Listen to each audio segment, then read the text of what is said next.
救命！救命！救命！救命！救命！王爷，王爷，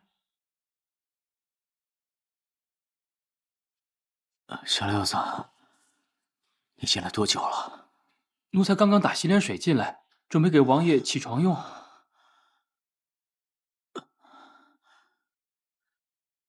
刚才有没有说什么梦话？好像是说了。你听见什么了吗？奴才听见您说天宝不是您推下去的，还说老王爷毒药什么的，断断续续的。后来我也没听清楚。你过来。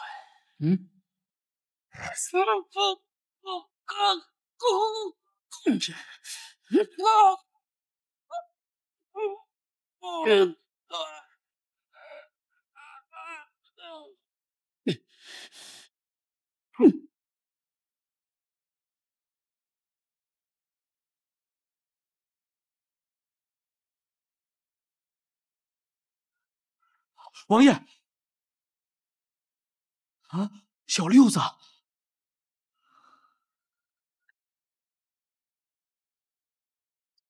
阿定，你是这个王府里我唯一信任的人了。今天的事，你就当没看见，不知道，懂吗？是。把小六子埋了，别让王夫人看见。是，王爷。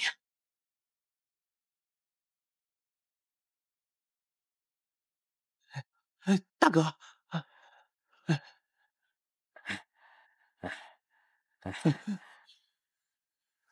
多谢各位关照，我跟斗鸡眼走了，不能再打扰大家了。斗鸡眼，这个包裹给你们，里面有2袋吃的，给你们路上充饥用。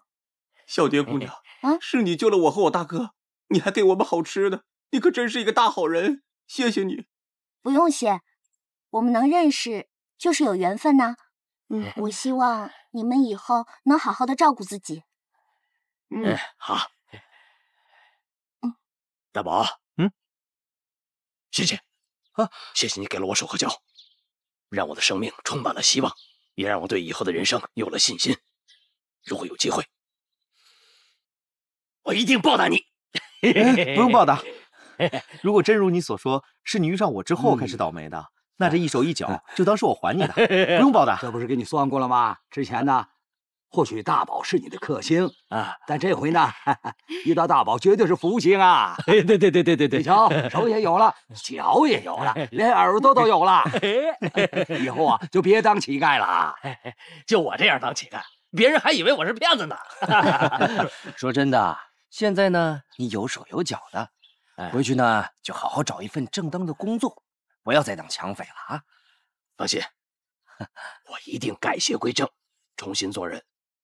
我准备回去种田，安居乐业，像你们一样做一个好人。啊，好，回去呢你就好好娶一个好媳妇啊！一路小心啊！要是有人欺负你们，回来找我啊！谢谢。后会有期，后会有期，后会有期。慢走。大宝啊，我真的不懂，你为什么能做出我们一般人想不出的东西啊？究竟你以前是什么人啊？真的是天神下凡？我也不知道为什么能想到这些东西，不过只要我想做什么东西啊，那个东西的影像会自动出现在我的脑袋里。我现在呢，也对以前的自己很感兴趣。好了，吃饭了，我饿。好，吃饭，回去吃饭，走。吃饭喽！金刚，发什么呆啊？对耳龙跟斗鸡眼他们都走了，你该不会是舍不得吧？不是，我是想，独眼龙以后真的会当个好人吗？哎，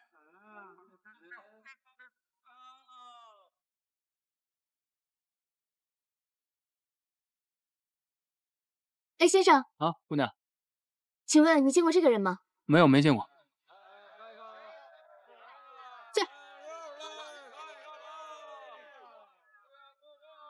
先生，请问你见过这个人吗？一代借宽终不悔，唯一消得人憔悴。姑娘，看样子是被情所困吧？既然你都这么说了，那请问你知道这个人现在在何处吗？这人跟大宝还真像。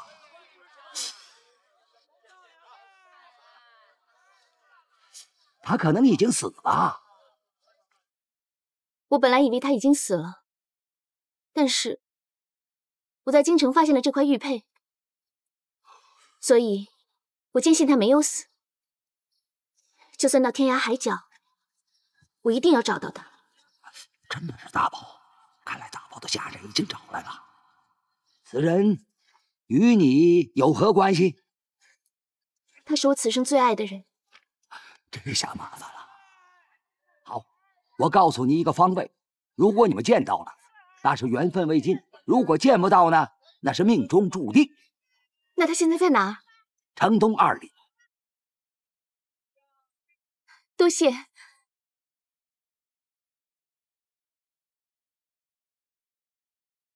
哎，帮我看着摊子。好嘞。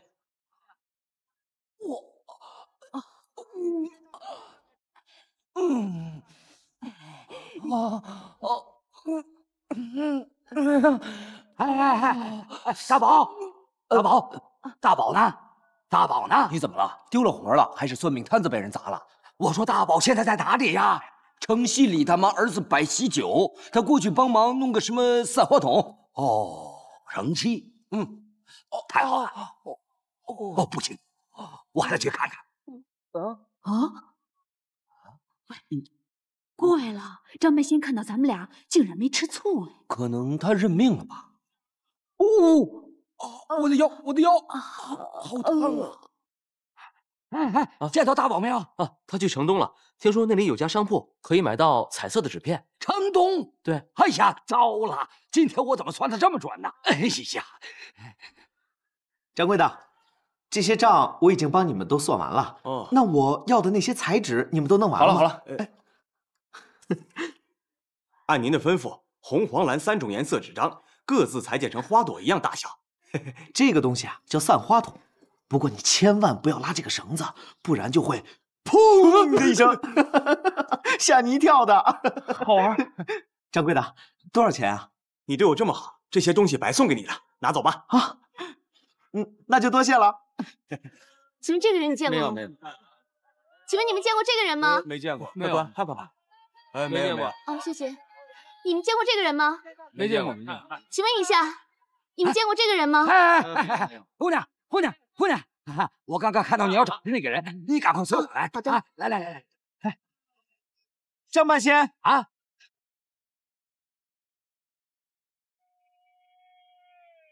天宝。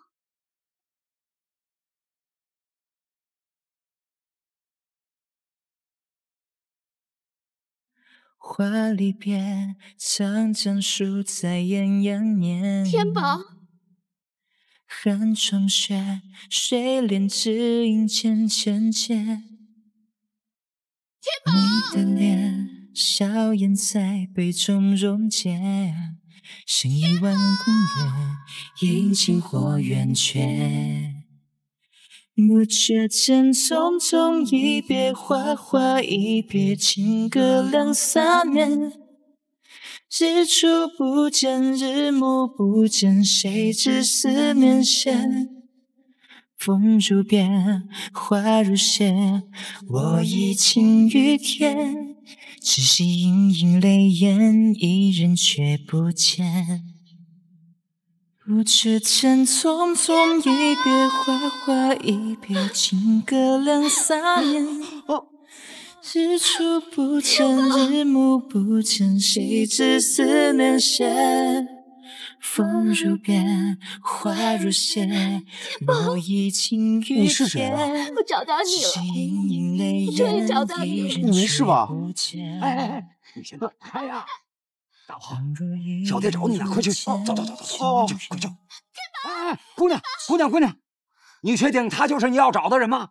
当然了，我从小跟他一起长大，他化成灰我都认得。哎呀，孽缘呐！你有所不知啊，他得了个怪病，忘了以前的事情。大夫说了，只要他想起往事，他就会头疼，甚至发疯。怎么会这样？哎呀，他坠落悬崖，把这儿给摔坏了。幸好他没有死，是你们救了他。啊，没错，是我们救了他。他躺在床上1个月才醒过来呀。醒来之后呢，什么都忘了，连他自己是谁他都不知道了。难怪他认不出我来了。我要去找他。哎，你得答应，一切都听我的，别提以前的事情，也不许跟别人说。万一传到他的耳朵里，他也会发疯的。啊？哎。张半仙，你骗人啊！小蝶根本就没有找我。嗯，姑娘你也来了。你把我忘了吗？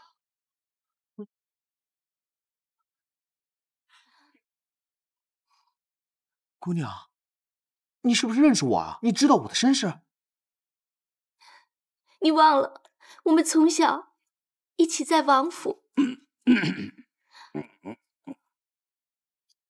我们从小一起在花园里玩耍。小心手背。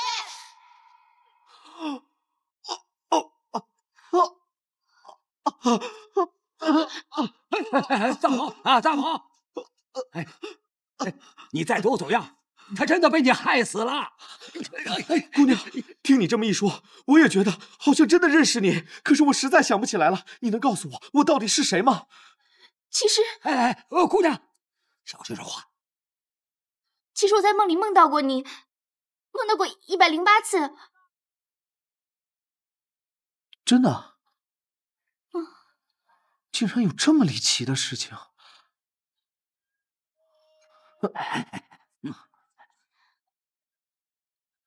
你真的相信他梦到你108次吗？不太相信啊。我之前给他算过命啊，我看这姑娘是被情所伤，离家出走，估计啊，她心智混乱呐。我也是心智混乱呀。原来同是天涯沦落人，怪不得我看着他就觉得那么亲切。不一样，他还兼犯花痴，小心被沾上脱不了身。那这如何是好？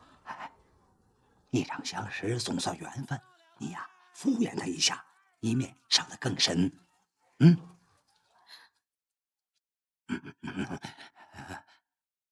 这下相信了吧？他的病怎么这么严重啊？我再也不刺激他了。大夫有没有说他什么时候能好？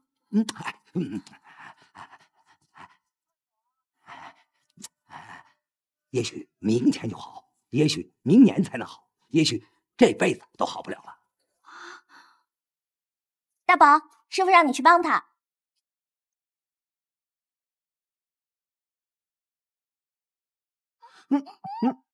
是他。天宝到定州就是来找他的。这女人是谁啊？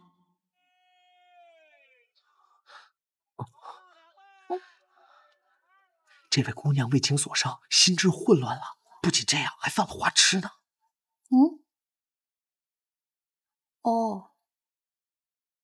我们走吧。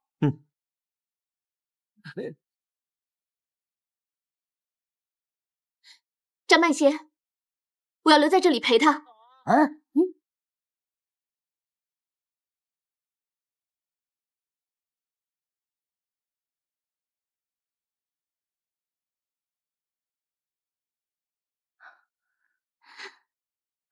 姑娘，喝一点人参菊花茶，这茶很好，还有提神的作用呢。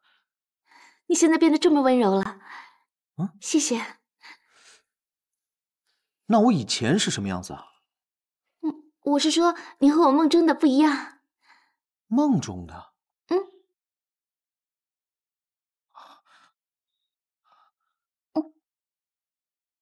这姑娘真是病得不轻。姑娘，你叫什么名字啊？我姓杨，叫我若楠就好了。小蝶，过来。哦，师傅。天花粉1两，薄荷荆芥2钱，鸡梨桔梗3钱，赤芍当归1钱，玄参车前子3钱。好的，师傅。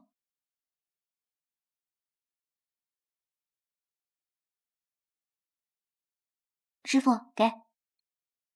姑娘，给。喝吧，死不了。对啊，快喝吧。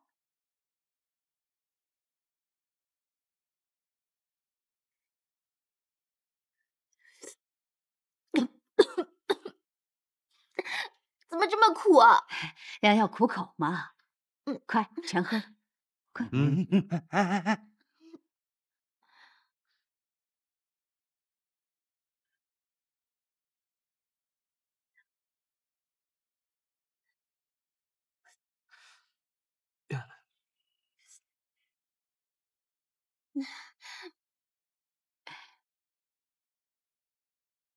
姑娘，你有没有感觉到一点点清爽？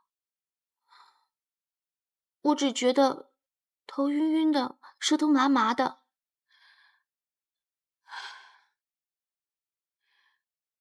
麻烦了，我看他是虚火上升之症，魂都快没了，用药没有用的。那怎么办啊？喝茶吧。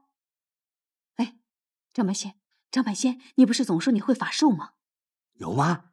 很明显，他是吹牛的。谁说我吹牛啊？我就是会降妖除魔。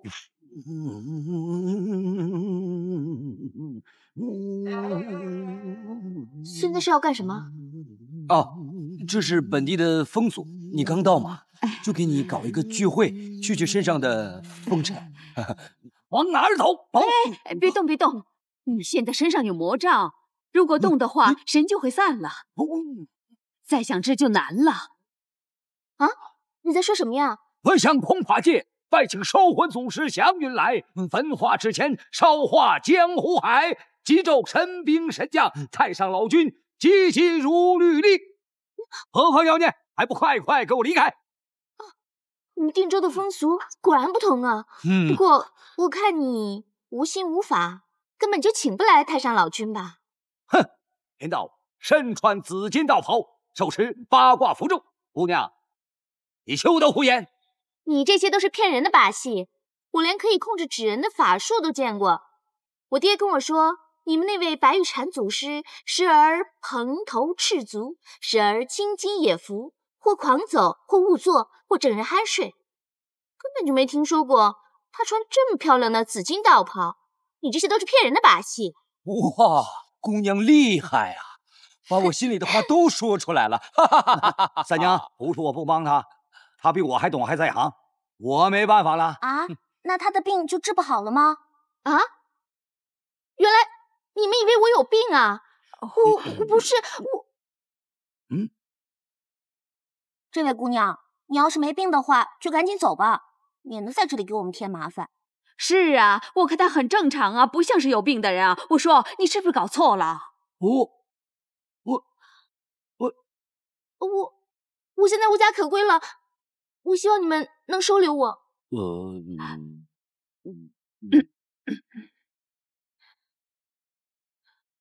我娘死得早，我爹非得逼我嫁给一个我不喜欢的人，一气之下我就离家出走了。如果你们都不收留我，那我还不如死了算了。姑娘，我们这也不是富贵人家，也不需要丫鬟佣人什么的。你会干什么呀？我会读书品茶，我会吟诗作画，还会织绣赏花。你会的，没有一件事情是对我们有用的。还真是的，这几样在我们这儿啊，基本等于是一无是处啊。大夫，我第一眼看见你，我就知道你是女中豪杰，文武双全。我跟我爹从小看过一些书，明白一些医术药理。不如就让我留在你们店里，给你们帮小忙，打下手啊！我这里有些银子，我只求有个吃住，不收工钱。好吧，那你留下吧。若男，谢谢师傅，谢谢师傅。若男姑娘，这是这个房间呢，你可以随便用。常住的话，我可以给你个折扣；吃饭的话，就跟我们一块儿吃就好了。可是呢，你多多少少得。不够的话，我会再补给你的。好，刚好。谢谢，就这样子了。姑娘，我今天也帮了不少忙啦，你是不是应该也得？大家都有份。谢谢你们的照顾。哎，谢谢你这个孩子太聪明了。哎，明天就到千金堂来上班喽。谢谢师傅。好，就这样子了啊。好了。别妨碍我的贵客休息，好不好？走。哎，张百仙，请留步，我有件事想问你。没问题啊，我上知天文，下知地理。我想问问你，小蝶跟你们的大宝是不是很熟啊？哎呀，大宝是我们3个老家伙捡回来的，小蝶又怎么可能认识他呢？我懂了，你是见到大宝喜欢小蝶，你吃醋了啊？毕竟他是我最深爱的人。哎呀，这事儿我也觉得麻烦。我劝你啊，这事儿啊最好就别提了。现在大宝啊根本就不认识你，你提呀又有什么用呢？只会给大家带来困扰，而且说不定呢还会被人赶走呢。你说的对。我不提。好，谢谢你啊，张半仙。不，应该是我谢你才对呀。时间不早了，你早点休息，我走了。我也分到银子了。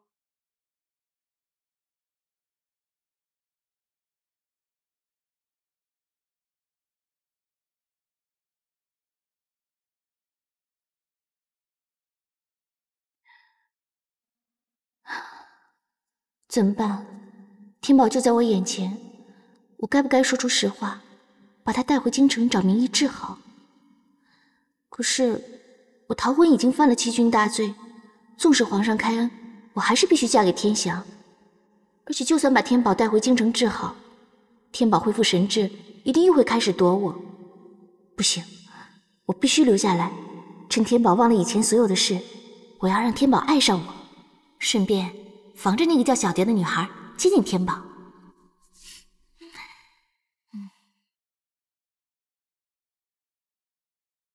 王爷，你回来了。若男有没有什么消息？启禀王爷，我们派出去4路人马，现在回来3路，还是没有消息。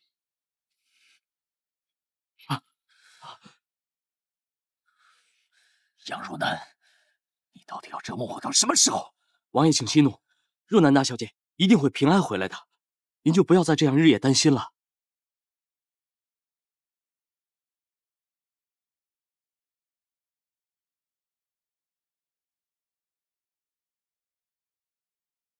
你说的对，我应该把心力放在朝廷，不该再这样儿女情长。你下去吧。是。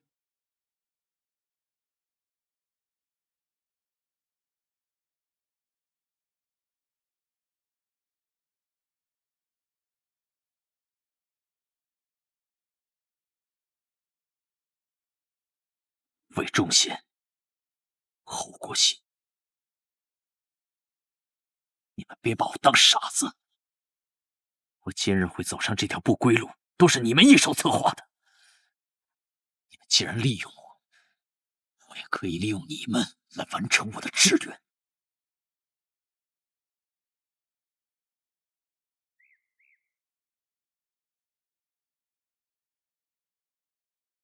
王爷这么急着找我有事儿啊？杨连杨大人入狱已经几日了。哦，所以呀，你要我帮你找杨若男呢？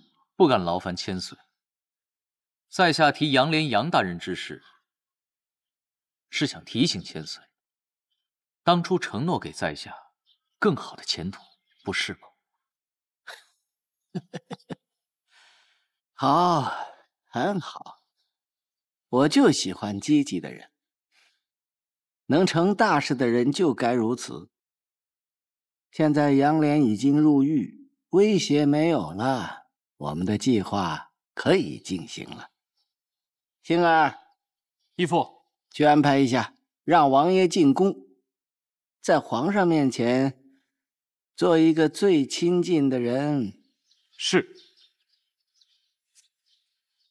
谢9000岁。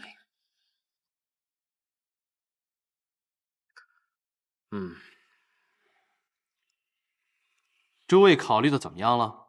侯大人，此事还应该从长计议吧。哦，此话怎讲？不是我们不想帮他。哎，我们就是不想帮他，凭什么呀？朱天祥他算个什么东西啊？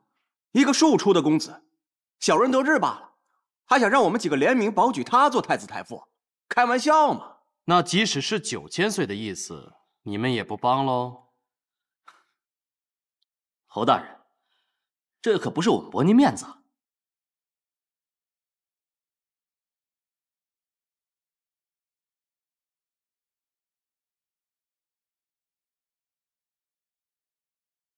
诸位誓死有礼了。有礼了。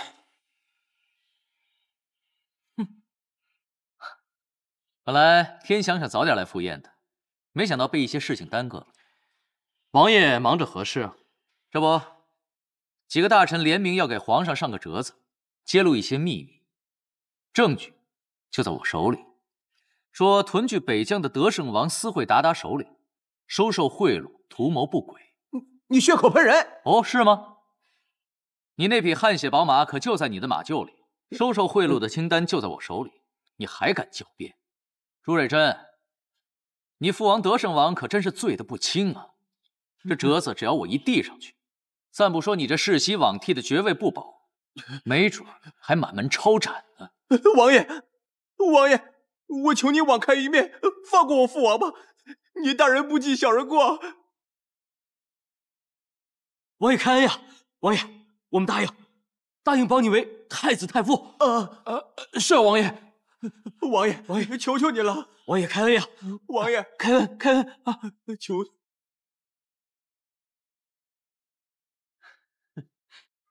小蝶，我们晚上吃什么呀？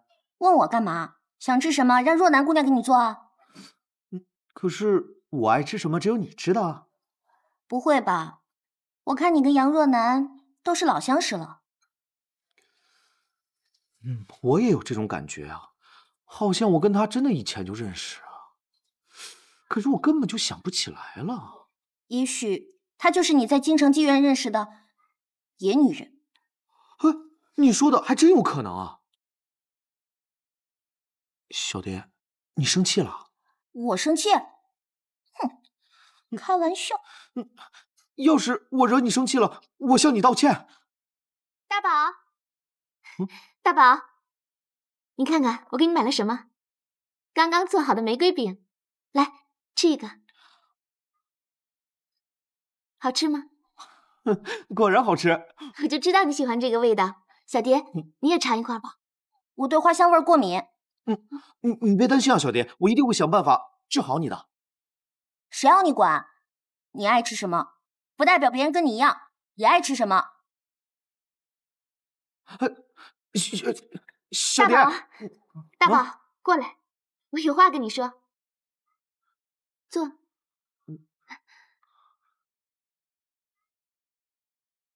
大宝。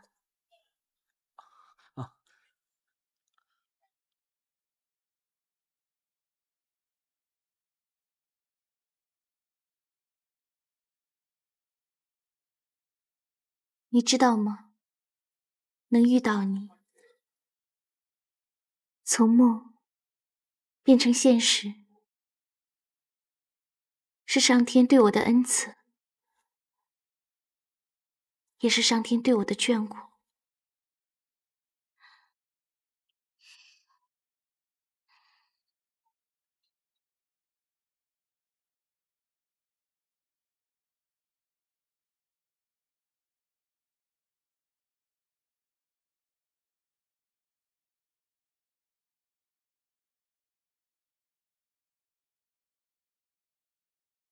我的确曾经被情所伤，可是那段感情已经过去了，我喜欢的人不记得我了。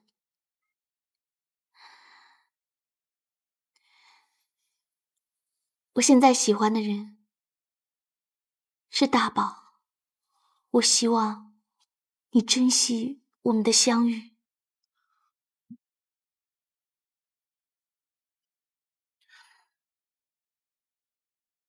那个杨若楠姑娘，你要不要再去找杜三娘看一看？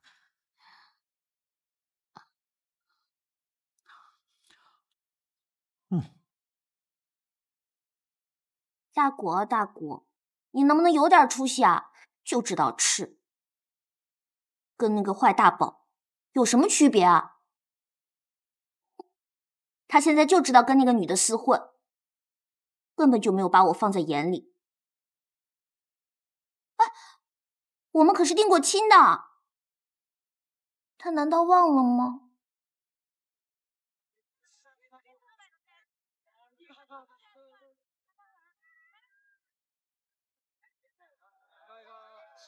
大哥，那咱们今后怎么办？还真回去种田？当然不可能，我好不容易有手有脚了，回去种田多可惜呀！还是回老本行，当土匪。太好了！不行啊，大哥，你不是答应大宝他们说以后咱们绝不当土匪了？我不跟你说过吗？哪来的手和脚？咱们走得了吗？况且这360行，我只会抢钱这一行，其他都不会。要钱一抢就有，要女人一抢就有。不费力气，要什么有什么。对，大哥，还能让人家害怕，不错，多风光啊！大哥，咱们当土匪的时候是挺拉风啊。那你既然都已经决定了，那咱们就去吧，还等什么呀？大哥，你说咱们先讲谁？当初呢，谁把咱们害得最惨？害得咱们最惨的，就是那帮臭要饭的。他们当时差点没把你打死，而且还把咱们辛辛苦苦抢来的银子全都给抢跑了。那就对了，咱们先找他们算账，把我们的银子连本带利的抢回来。等我们有了钱，收完大刀，我们就回山上当土匪。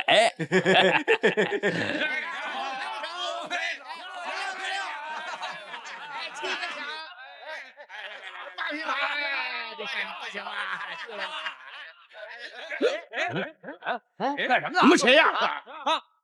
怎么回事啊？不认识我们了？我大哥有手有脚了就不认识了，是不是？哎呀，这不是被我们教训缺手缺脚的那个土匪吗？几天没见，怎么手脚都长出来了？你们来干什么？多亏你们的教训，让我差点没了命。只可惜我命不该绝，让我遇到了神仙。神仙不仅给了我的命啊，还给了我手和脚。这么说你是来感谢我的喽？我们还想来猥亵你呢。哎呀妈，长得太埋汰了！我跟你们说啊，谁都别动手，不然的话你们会死得更惨。现在就把那天抢我们的钱都还给我们，我跟我大哥求求情，饶你们一条狗命。还银子？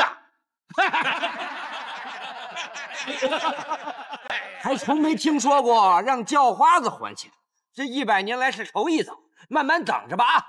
你说谁呢？下辈子吧，大哥。下辈子，我让你现在就去见阎王。在这儿撒野，弟兄们上！别动啊！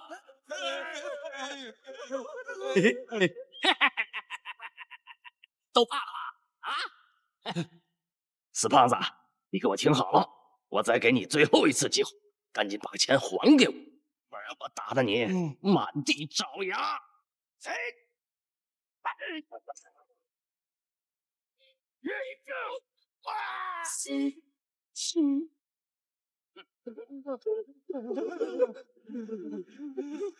老虎不发威，你当我是病猫呢？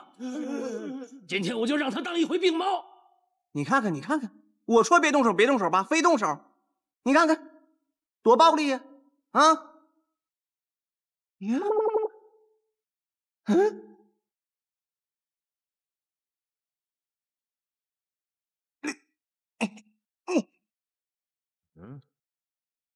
大哥，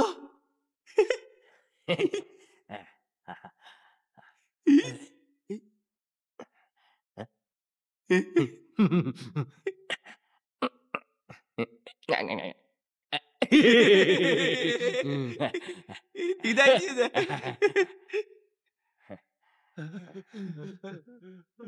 走。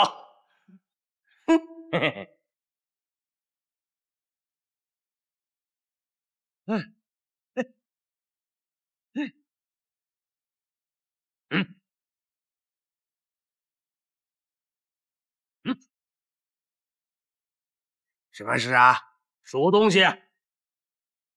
大刀啊，50两。抢劫呀？我还不熟了。是他娘的我抢劫，不是你抢劫。不是。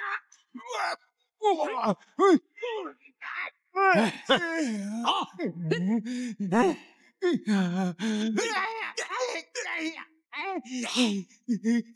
真把自己当土匪是不是？看看啊，我才是土匪，知道不？好了，去，把刀给我拿出来。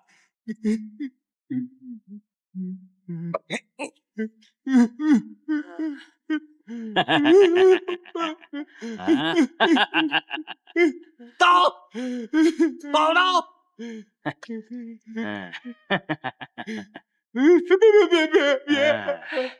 我告诉你，我就是土匪，我砍死你！注意啊！给你了，谢谢大哥，走。饶命啊！饶命！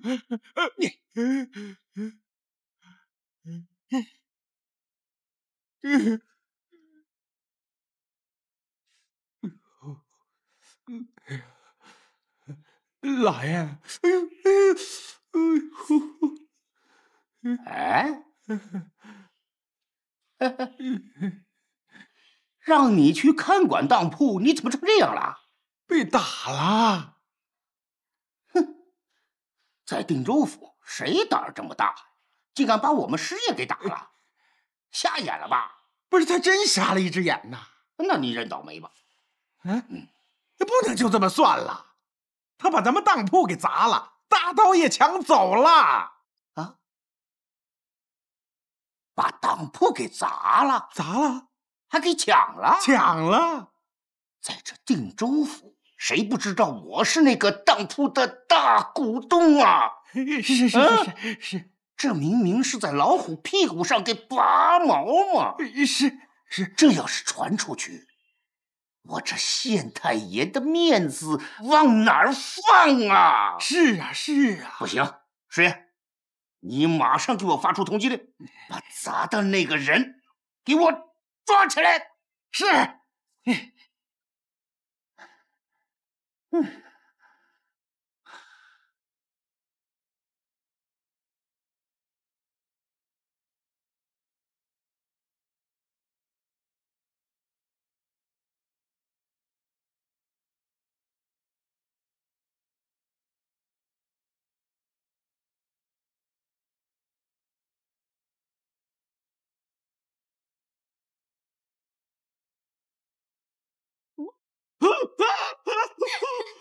你还是那么胆小。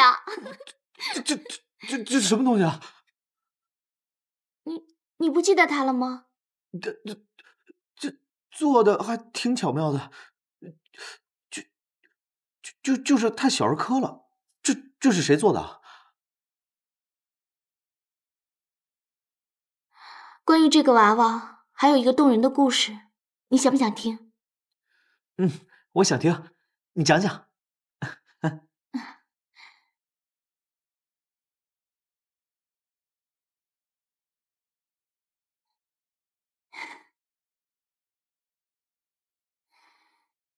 从前有一个风流倜傥、英俊潇洒的小王爷，他从小出生在王侯之家，却对一些功名利禄从来都不感兴趣，只想着发明一些稀奇古怪的玩意儿。比如这个娃娃，就是他发明的。那这个小王爷他一定很讨人喜欢吧？是啊。还有一个大臣的女儿，她和小王爷从小一起长大。虽然小王爷总是对她不理不睬，可是她却依然深爱着小王爷。但是两家的长辈却要把她嫁给小王爷的哥哥。唉，真是天意如此，造化弄人啊！有情人难成眷属。更可悲的是，小王爷英年早逝。关于这个娃娃，有个动人的故事。从前有一个风流倜傥、英俊潇洒的小公子，他从小出生在王侯之家，却对一些功名利禄从来都不感兴趣，只想着发明一些稀奇古怪的玩意儿。比如这个娃娃，就是他发明的。那这个小公子一定很讨人喜欢呢。是啊。还有一个大臣的女儿，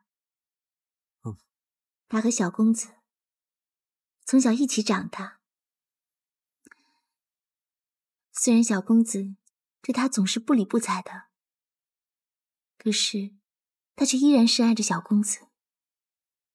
但是两家的长辈却要把她嫁给小公子的哥哥。唉，这就是天意如此，造化弄人，这如何是好啊？更可悲的是，小公子英年早逝，姑娘以妻子的身份为小公子守灵多日，终日茶不思饭不想。哎呦，那位姑娘可得保重身体啊！这样情真意切的姑娘，是不是世间少有？是啊，世上最伤心的事情莫过于你深深的思念着某人，可是那个人并不知道你想念着他。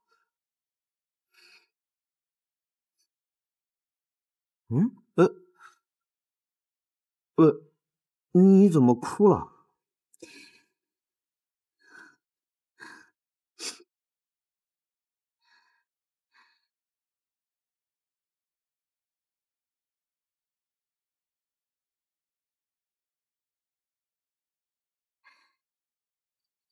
其实我们早就认识，不仅认识，而且还很熟。真的吗？那你快告诉我，我到底是谁啊？千万不要说出他的身世，他会受不了刺激，会疯掉的。你是我的未婚夫啊！我们从小一起长大，两小无猜，而且你一直对我一往情深，迷恋不已。我们早就已经私定终身了啊！可是我爹他却从中阻挠，棒打鸳鸯，硬生生的把我们给拆散了。你被我爹赶走的时候，对我说，你一定会回来娶我的。可是我爹非要把我嫁给那个可恶的赵公子。赵公子也就这么高吧，体重却有300多斤。那他岂不是比猪还胖了？是啊，我怎么可能嫁给他呢？我怀着对你的万分思念，离家出走，没想到你也因为伤心过度，一不小心跌落山崖，这一跌你就把我给忘了。真是这样吗？可是我怎么什么都想不起来了？不要紧，我们可以重新认识，重新交往，只要你还记得我是你最爱的女人就行了。那你再说说我叫什么名字？你的真名叫牛大宝。原来我还真的叫大宝啊！可是牛大宝怎么这么难听啊？没关系的，你叫习惯就好了。既然我们有缘在定州重遇，不如我们就在这里成亲吧。成亲？这个，怎么？你不愿意呀？可惜，你忘了，你曾经对我说过那么多的甜言蜜语。我都对你说过什么甜言蜜语啊？你说，山无陵，江水为竭，冬雷阵阵，夏雨雪，天地合，乃敢与君绝。这些话都是我说的吗？这好像是汉朝的民歌吧？你还说，死生契阔，与子成说，执子之手，与子偕老。那个，我要去看看孟老爹。那个，我先走了。哎，对了，今天天太热，是不是让你的脑子更加混乱了？一定要喝点人参菊花茶。哎，你别走啊，我还没有说完呢。我说的都是真的，你要相信我。哎呀，不行了，我还有事儿，咱们下次再说啊。哎，等一下啊！你看这个，我的玉佩。我把它遗失在京城了，我的玉佩怎么会在你那里？我不认识你，怎么会有你的玉佩呢？这回你应该不会怀疑我说的话了吧？难道我们两个以前真的认识啊？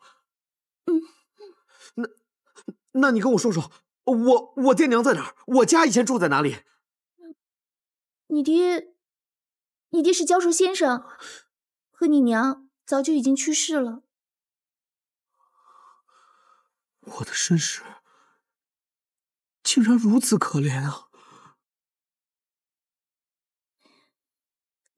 你知道，现在在这个世上，我已经是你唯一的亲人了。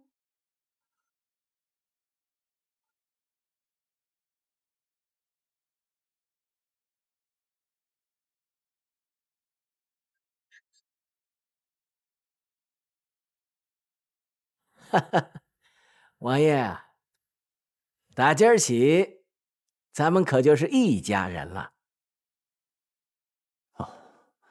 天祥，太子以后就交给你了，你要好好辅导他，成为明君。皇上请放心，臣弟定不辜负皇上的重任。爱卿们都退下吧，朕休息一会儿。一家人的意思呢，你知道吗？天祥的前途多亏9000岁的栽培。啊，说栽培那就见外了。如今咱们是一荣皆荣，一损俱损呢。你我就是一根线上拴着的两只蚂蚱。天祥明白。哎，来，坐下来说话。哎呀，说句实在话啊，老夫虽然是一人之下，万人之上，可是老夫就想过个安稳的日子。王爷，你能不能教我一个办法，一个能够永久平安的办法呀？1000岁的话，折煞天祥了。不过在下看来，如今朝堂之上，只有一人是我们最大的障碍。哦，你来说说这个人是谁啊？是不是跟老夫心里所想的那个人一样啊？信王。啊，哈哈哈哈哈哈！王爷真是越来越合老夫的心了。接着说。信王表面游手好闲，其实野心勃勃。众多权贵暗中依附，据说前年巡游还结交了镇守京郊的鲁阳王，其心可见。哦，王爷原来这么了解信王啊！杨涟曾经告诉过我，信王表面不理朝政，其实是做给9000岁看的。骨子里，他是东林党人拥护的对象。待有朝一日皇上西去，信王便一日高呼，率东林党人对抗9000岁。这我早就知道了。我想让你明白一件事：信王是在跟我作对，可他却是你前途路上的最大障碍。天香明白，你清楚明白就好。我想听听你的意见，你要怎么样排除这个障碍呀？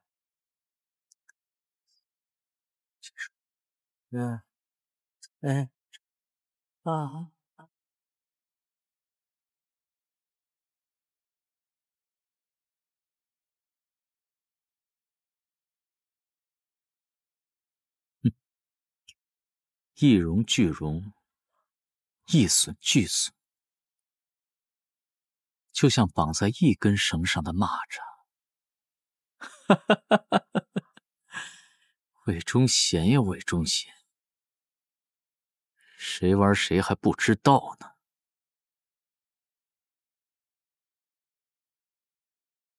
天宝吃啊。说。喂，干什么？你家吗？这总算可以了吧？可以。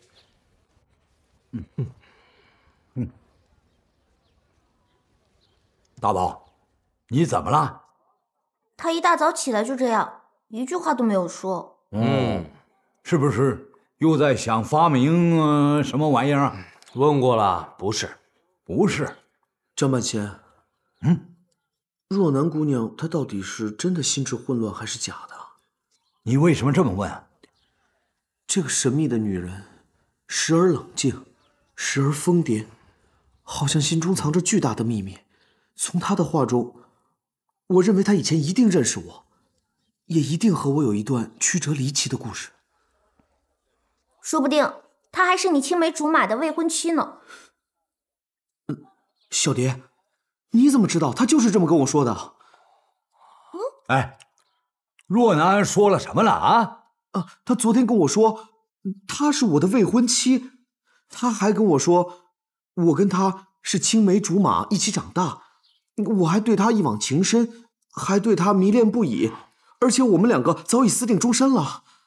哎呀，这个女人呐，是个失心疯，说话语无伦次，疯疯癫癫的。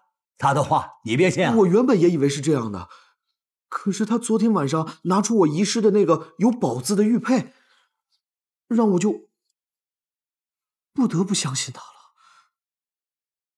可是你的玉佩不是丢在京城了吗？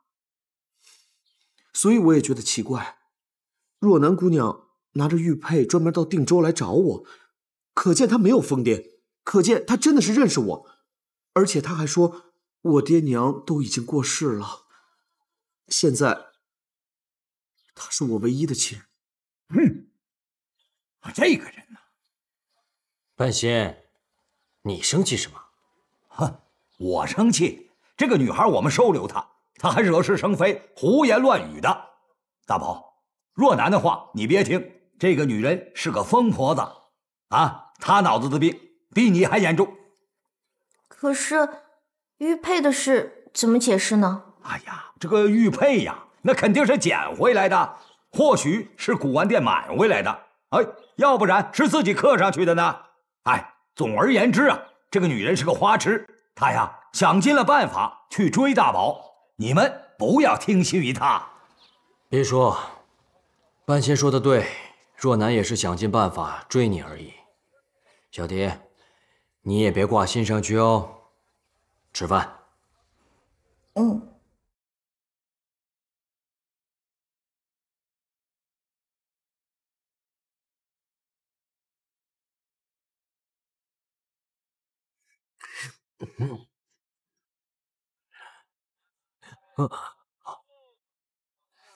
你别躲我呀！你看着我的双眼吗？哎呀，你这双死鱼眼，看多了会命带血光。好，你今天不老实交代的话，我要他粉身碎骨！这是我吃饭的家伙，别胡来！好，那你告诉我，若男是你带回来的，为什么他身上会有大宝的玉佩？说。哎呀，谁知道呢？或许他是捡回来的，或许他是在古玩店买回来的。鬼才相信！今天不老实交代的话，我要他粉身碎骨！别！我说！其实杨若男呢，是个正常人。他专门从京城到定州来找大宝的啊，那他们是什么关系？哎呀，他是大宝失忆前的爱人。谁？你干什么？干什么？你说呢？你们俩加起来100多岁了，难不成游侠？我警告你们，我很尊敬你们2位的，别让我看不起你们。对不起，你误会了。你这种年纪。我不感兴趣。哎呀，你跟他说这些干什么呀？你知不知道我这辈子最恨什么？啊？是吗？被骗。谁骗你了？我？你别再装傻了，看你一副大家闺秀、知书达理的模样。哎，竟然是个女骗子！我骗你什么了？哎呀！你还装啊？你不是告诉过我不告诉大宝的身份吗？你为何要拿出玉佩告诉他往事呢？早知道你不守信用呢，我就不带你回来了啊！现在为了大宝的身体着想，你呀还是不要待在这里啊！收拾，离开吧！离开！原来是为了这件事啊！你们听我解释，我这么做是有理由的。哎呀！再大的理由啊，那也不能言而无信。对，不能言而无信。你们相信我是真的，我真的不是故意要骗你们的，我是为了小蝶。小蝶？跟小蝶有什么关系？我是看到小蝶跟大宝在一起，我担心万一哪一天小蝶爱上了大宝，可是大宝恢复记忆之后把小蝶忘了，那小蝶该怎么办呀？难道要像我这样，曾经海誓山盟定终身？如今却被遗忘、被抛弃吗？难道你们只看现在，不看未来的吗？我就是前车之鉴，你们应该也不希望小蝶受到伤害吧？如果这样的话，你为什么不干脆把大宝带走呢？大宝现在失去了记忆，即使我带他走，他也不认识我呀。他现在只认识你们。不如我留在这里，想方设法照顾大宝，顺便阻止小蝶爱上大宝。我呀，看你是担心呐，大宝爱上小蝶，你吃醋了吧？或许吧，我这么做是自私了点，但是我真的不希望小蝶受到伤害。好，其实呢，我们感谢你替小蝶着想。但是呢，这并不是你说了算嘛。感情的事，谁说得准以后会怎么样呢？对不对？万一大宝一辈子都恢复不过来，同时他又爱上小蝶的话，到时候对大宝来说，你是一个完完全全的陌生人。那时候要退出的人就是你啊！没错。如果大宝选择了小蝶，纵使你和大宝啊曾经有过海誓山盟，但是在大宝的脑海里，根本就没这回事儿。离开的人应该是你。所以你们是来替小蝶说话的？很明显嘛，我是他爹嘛。还有，你对我来讲也是一个陌生人而已啊。所以呢，请你走。好，是你们逼我的。既然这样，我只有一条路，就是杀了小蝶，带走大宝。你敢？我杨润南没什么不敢的。好，这样子的话，我也跟你不客气，我也不会让你走出定州城。喂，你们干什么呀？闹够了没有？那你们刚才的话我都听到了。如果大宝在未失去记忆前已和若男定终身，如此他为自己争取权益是情有可原。不过刚才孟老哥说的也有道理，如果大宝不能恢复记忆，若男就是把人抢走也没有用。所以我想到了个办法。什么办法啊？公平竞争。公平竞争。反正大宝已经失去记忆，若男要真能让大宝爱上他，那就是小蝶没有福气。反之，如果大宝真的喜欢小蝶，若男也阻挡不了。所以呢，除了大宝恢复记忆，那就另当别论了。这个就是我的办法，你们看我的提议如何呢？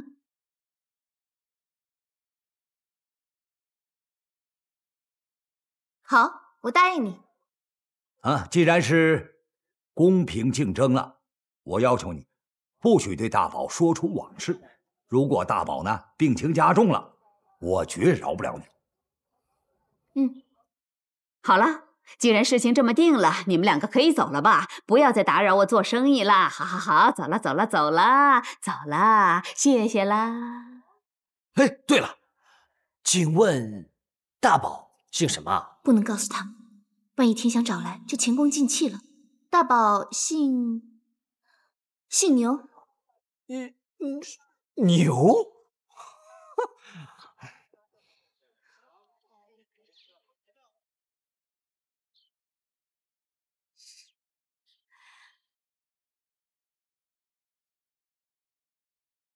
大果，你说大宝一大早起来，心神不宁的，一直想着若男，说他们是青梅竹马，一定会终身这些话。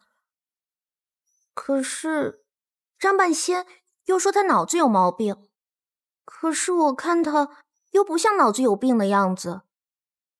你说我该信谁的话呢？如果大宝恢复了记忆的话，大宝会不会跟他回去啊？那到时候我怎么办啊？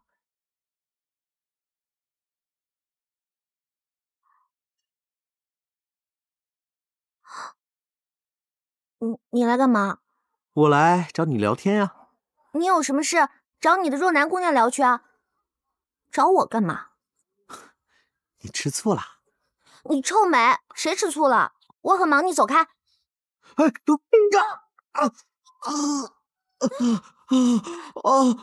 对不起啊，疼不疼啊？啊，好痛啊，痛死了！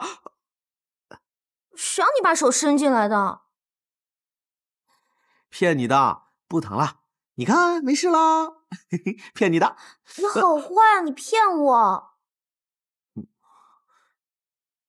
你现在不生气了吧？谁生气了？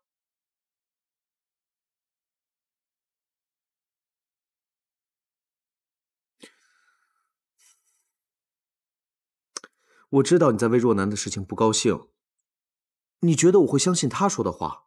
其实我更相信张半仙说的话。我也认为这个杨若男脑子有问题。可是，万一你们都错了呢？万一他的脑子没有问题呢？万一他真的是你未婚妻呢？就算他说的是真的，可是我根本不认识他。现在对我来说，杨若男只是个陌生人。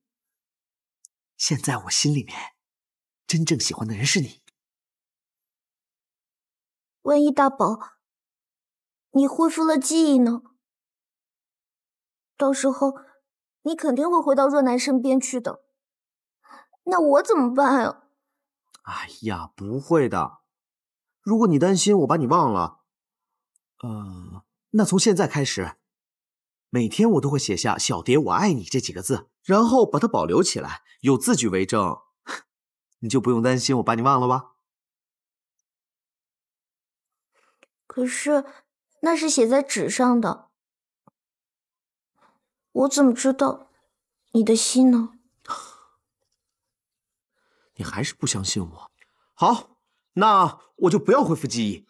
如果我真的恢复了记忆，我就再从悬崖上摔下来一次，让我再次失去记忆。这样呢，我就能永远留在你的身边，赶都赶不走。现在相信我了吗？我不想听你的甜言蜜语，你快走，找你的若男去。你快走！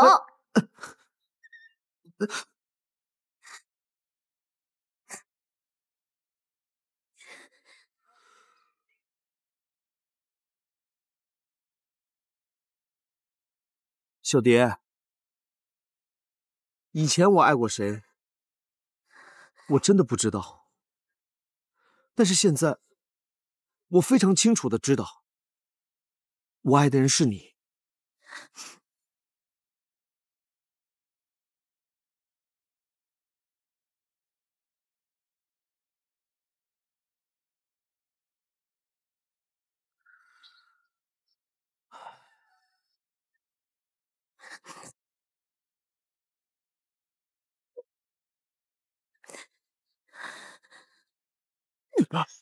你说的是真的？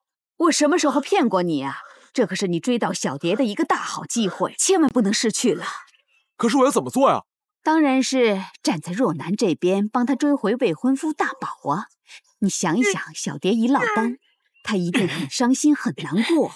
到那时候，你就去安慰他，让他觉得你才是对他不离不弃的人，这样小蝶一定会很感动，她就会嫁给你了。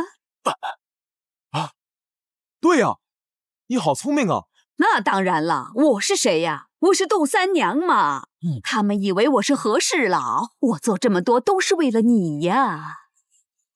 可是我怕我能力不行，你得帮帮我。我不帮你帮谁呀？真的，你对我真好。姑姑不对你好，对谁好啊？快点，再练。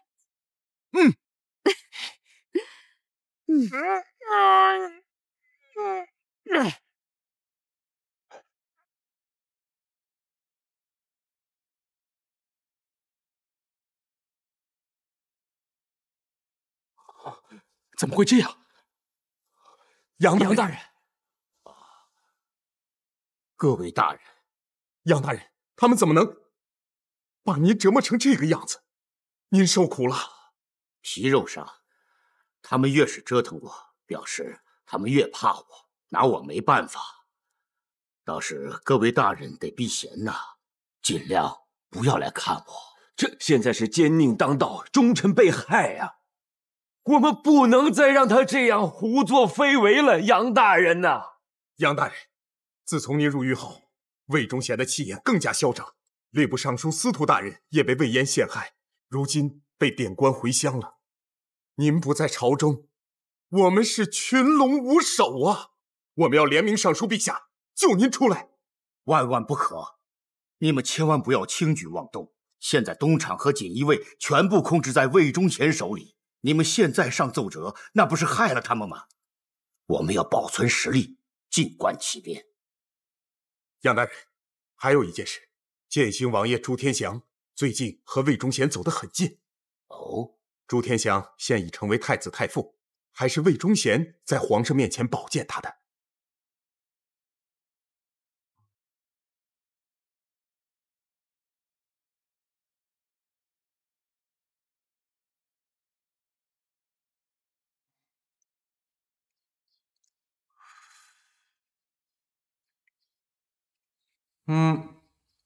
此茶甚好，两位爱卿，一会儿呢都带点走。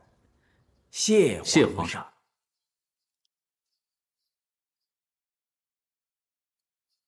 皇上，您今日气色好多了，精神头也足了。是啊，这个都是天祥的功劳。天祥，你进献了人参茶，还确有奇效。多谢皇上夸奖。能为吾皇尽微薄之力，是臣弟莫大的荣耀。那高丽国的千年人参，正是臣弟差当地名医，让他们一起挖掘而来，极其难得。臣弟还在继续派人寻找，一有所获，即刻送进宫来，给皇上补补气。好，皇上，如今国泰民安，风调雨顺，您的气色也大大的好起来。不如择吉日，率诸皇亲国戚登上龙船一游，您意下如何？好啊，朕倒是很久没有出宫散心了。魏忠贤，你就安排一下吧。遵旨。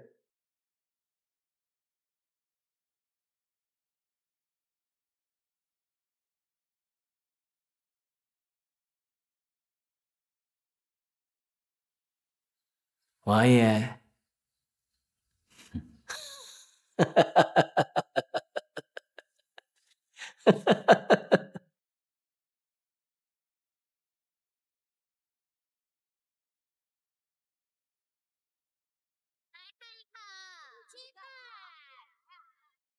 哦，赵班头回来了，我带了你最喜欢的酱鸭给你。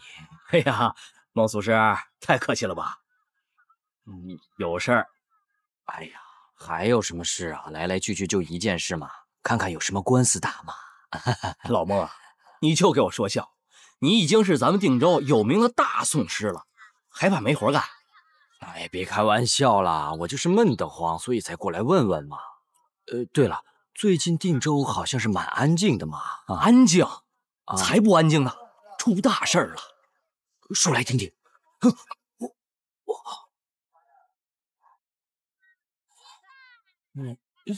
怎么回事啊？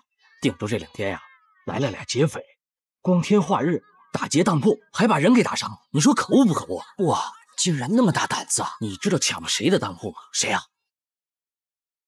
咱们定州最有权力的人。哦，知府大人的当铺。哎呀，他们死定了！哎呀，那到底是谁那么大胆子啊？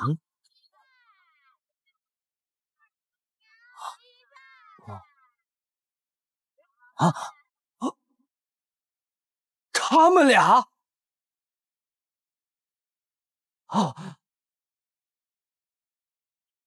哎，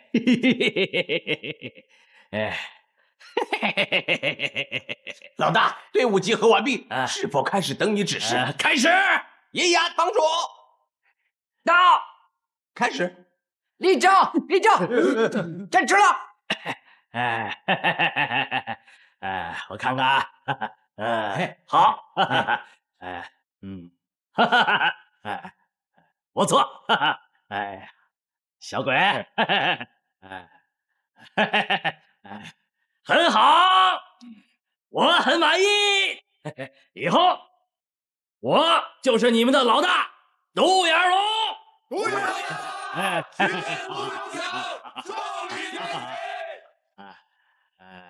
斗鸡眼就是你们的2当家，只有我不在的时候，你们才能听命于他，知道了吧？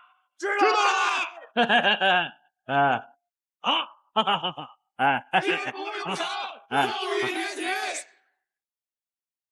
出大事了！出大事了！你们看，那个土匪犯了！哎，这怎么越看越像那个斗鸡眼儿和独眼龙啊？对呀，就是他们俩。哎呀，我的腿呀！哎呀！这2个人好像抢过我。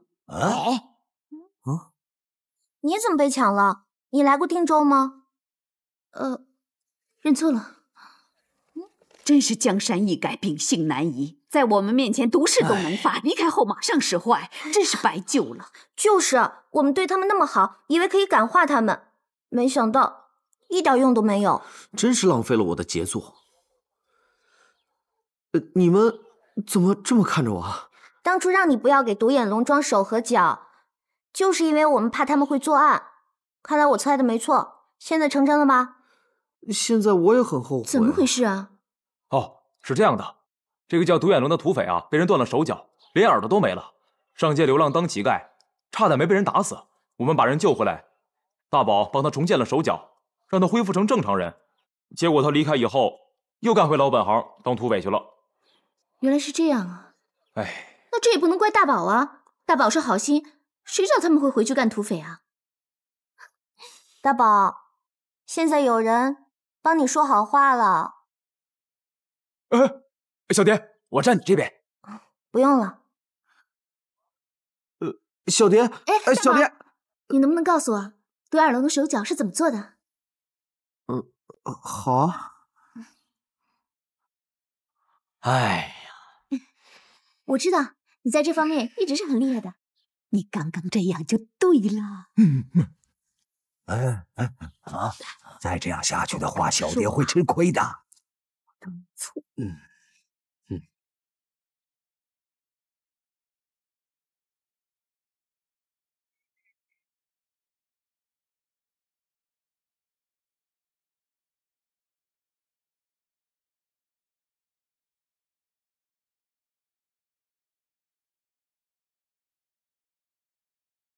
武帝，魏忠贤说，建兴王知识渊博，年轻优秀又忠贞博傲，是我们皇族难得的人才。朕让他做太子太傅，好好磨练磨练他，让他好好辅佐太子。皇上英明，天祥确实是个人才。皇上您玉体好转，也真是社稷之福。这段时间一直是魏大人帮忙打理朝政，您看是否要恢复早朝，奏章直接送到干清宫？皇上，您累了吧？这里风大，我在华庭备了茶，您和皇后要不要在那里歇息啊？朕确实有些累了，也好。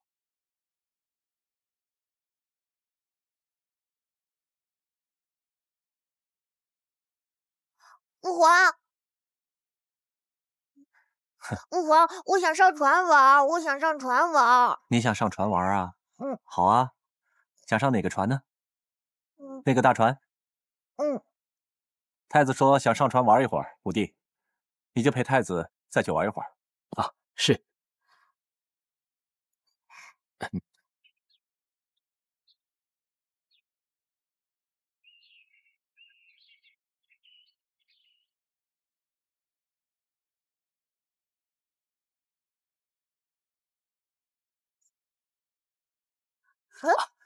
太子，慢点。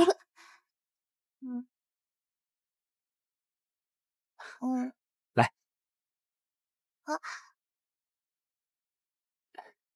来，坐着。太子，渴不渴？要不要喝水啊？喝。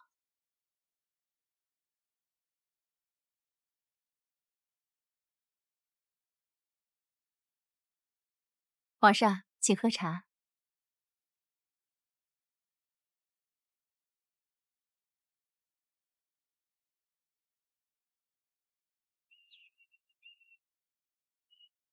太子落水了！太子落水了！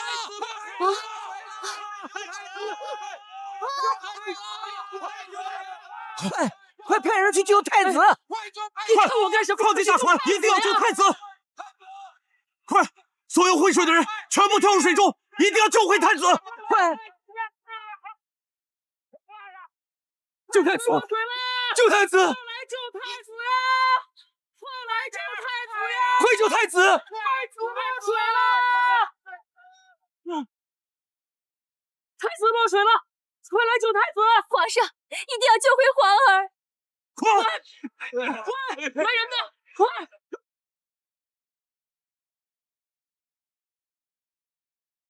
皇上，太子他掉入水中就不见踪影了。皇上，怎么可能啊？找了很多遍，就是找不到啊！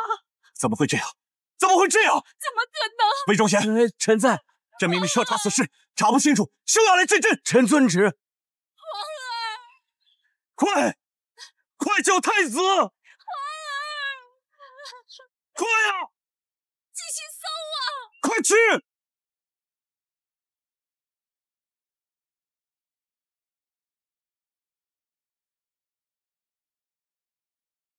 督主，当天在场的侍卫都审过了，只有他在船上，距离太子最近。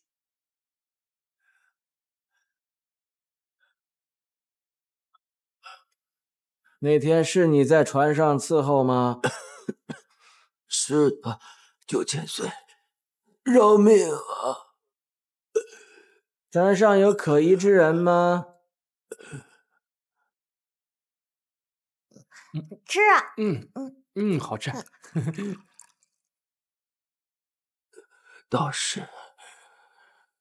倒是有一个太监鬼鬼祟祟的，好像是小敏子，他好像碰过那茶壶。你看清楚了吗？不太确定。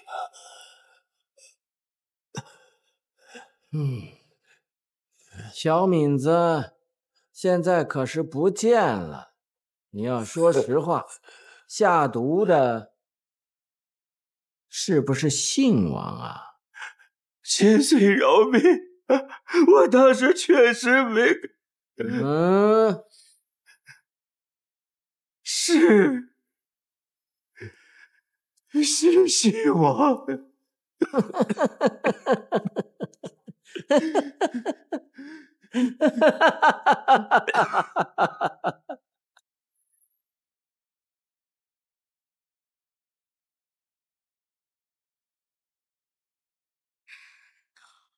到哪儿了？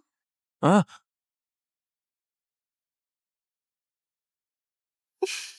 啊，这应该快到定州城了。什么？为什么快乐的日子总过得这么快呀？啊？我怎么觉得那么漫长呢？讨厌！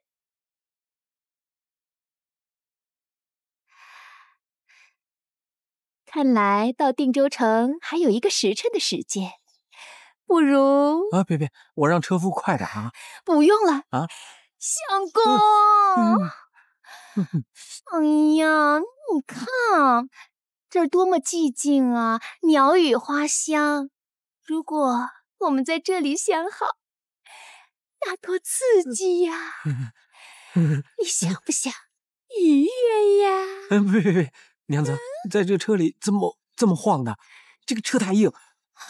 你看看，我这个黑眼圈都黑成这样了，你饶了我吧！啊，我这腿都走不了路了啊，娘子。有那么夸张吗？婆婆还等着抱孙子呢，说不定加上这日月调和，天地之精华，我们可以早早抱上宝贝儿呢。相公，别，外边有车夫在呢。没事儿啊，给他点钱，然后他不会说出去的。别，快到城里了。别，相公，别闹！娘子，别，你快别闹了！哎呦，娘子啊，你别闹了，你饶了我吧你！站住！站住！